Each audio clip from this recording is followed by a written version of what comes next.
किया गया था और आपके आंगनबाड़ी की साफ सफाई भी की गई थी तथा आपके बिल्डिंग की मरम्मत भी की गई थी। तो आपको इस बारे में सचिव जी बताएंगे। जी आपकी आंगनबाड़ी में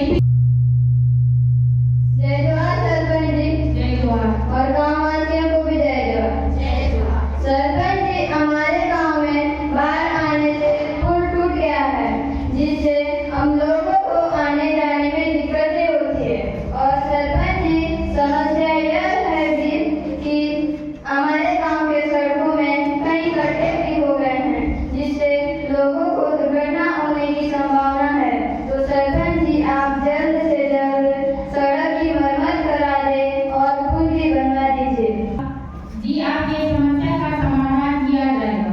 हाँ सर, का जो गंदा पानी है वह सड़क में भर जाता है और भरते हुए तालाब में जाता है, जिसके कारण तालाब से मछलियाँ भी मर जाती हैं। सरपंच जी, आपसे निवेदन है कि आप जल्द से जल्द तालाब और नालियों के पानी को साफ करवा दीजिए। जी, हम ध्यान दिया है। इस समस्या के बारे में हमने पीडब्ल्यूडी विभाग को सूचित कर दिया है। जैसे ही पता आता है आपके गांव में भैया और सड़क नाली की साफ सफाई भी करवा दी जाएगी। जी, अगर आपकी अनुमति हो तो मैं कुछ कहना चाहूँगी। जी सरपंच जी, हमारे क्षेत्र में महिलाओं खासकर की लड़कियों के साथ हुए जुल्म, इस समस्या को मैं आपके सामने रखना चाहूँगी। सरपंच जी, मैं आप सभी का ध्यान इसकी ओर खींचना चाहती हूँ कि हमारे क्षेत्र में जो लड़कियों को पहला मासिक आता है, उन्हें घर के एक रूम में बंद कर दिया जाता है और उन्हें इस तरह से व्यवहार किया जाता है कि वहाँ कोई कैदी या फिर कोई मुजरिम है। मैं आपसे अनुरोध करती हूँ कि इस प्रथा पर आप रोक लगाएं। ये तू बोल क्या रही है? तुझे पता भी है तू किस समस्या के बारे में बात कर रही है? तू किसके खिलाफ बोल रही है? पहले की पीढ़ी भी सह जारी है, अब की पीढ़ी भी सहेगी। पहले भी चलता था और अब भी चलता है और हमेशा चलेगा। ये आप क्या कर रही है? आप एक महिला होकर ऐसी बातें कर रही है? ये हमारी संस्कृति, ये हमारी रीति रिवाज है। तुम हमारे रीति रिवाज के खिलाफ बोल नहीं सकती हो। भी नहीं तुम जानती भी हो। वही तो। क्या आप बता सकते हैं रीति रिवाज कौन सी पुस्तक में लिखा गया है? ये कोई रीति रिवाज नहीं, आपकी सोच है। ये मैंने किसी किताब में नहीं लिखा हो। हम तो नहीं पता, हम वैसे ही करते हैं। इसका तो तूने भी सहा, हम भी सहा, तुम्हारे बच्चे भी सहा।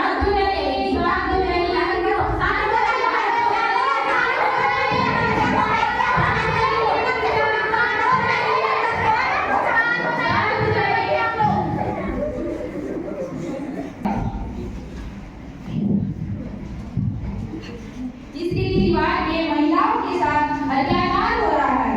मैं इस प्रथा को रोकने का प्रयास करूंगी।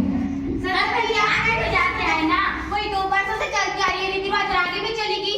मुझे पता है कि ये रीति रिवाज है, परंतु इस रीति रिवाज में महिलाओं के साथ अत्याचार हो रहा है।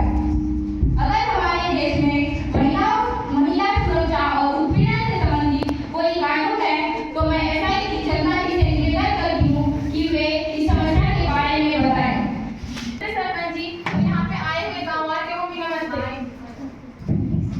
आप सभी गाँववासियों को मैं यह कहना चाहती हूँ कि सरकार ने कई कानून का निर्माण किया है, जैसे घरेलू हिंसा से महिला संरक्षण अधिनियम 2005 जो महिला के हिंसा के खिलाफ संरक्षण देता है।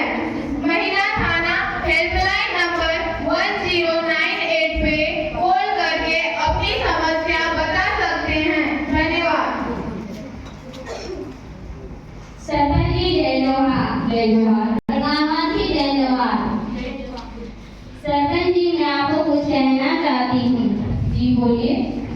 मैं इस ग्राम सभा के सामने अपने गांव की गर्भवती महिलाओं और नवजात बच्चों की समस्या रखना चाहती हूँ। हमारे गांव में डिलीवरी के लिए कोई सुविधा नहीं है, जिसके चलते पिछले महीने और रामू भैया की पत्नी की जान जाते जाते बची है।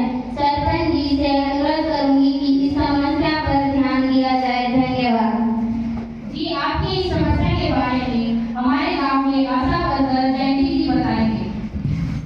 जी, जैसे कि आप जानते हैं, सरकार ने गर्भवती महिला और नवजात शिशु के लिए बहुत सारी योजनाएं शुरू की हैं, जिसमें महिलाओं का फुल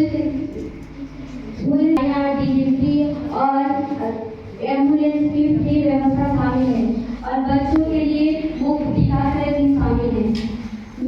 अपने गाँव वालों के सामने बताना चाहूँगी कि जो गर्भवती महिलाएं हैं वो 108 पर संपर्क करके एम्बुलेंस बुला सकते हैं या आप मुझे संपर्क कर सकते हैं। मेरा घर यहाँ पास में ही है। और जय जवाहर। और यहाँ पे आए सभी गाँव वासियों को भी जय जवाहर। सरपंच जी हमारा